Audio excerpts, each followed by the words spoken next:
So, try nating balikan yung mga baby or toddler days natin, no?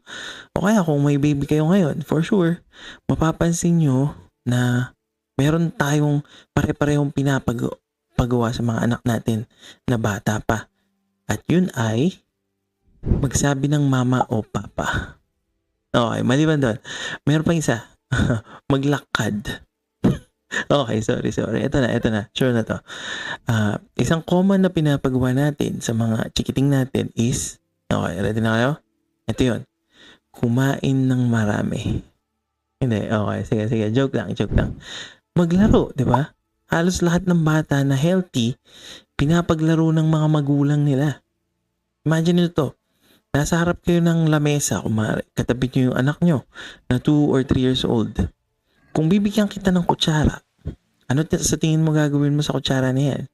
Malaki ang chance, gagamitin mo siya sa pagkain, di ba? Baka ipang subo mo sa sarili mo or gamitin mong serving spoon, siguro, di ba?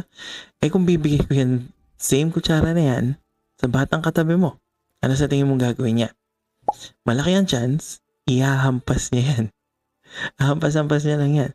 O kaya baka ihagis niya pa nga eh. O kaya, baka gagamitin niya yan para paglaruan yung pagkain niya. Di ba?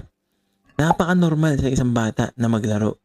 To the point na kahit na hindi naman laruan, pinaglalaruan niya pa rin.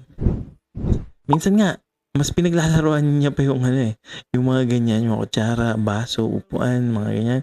Kaya sa mga laruan niya na binibili mo para sa kanya.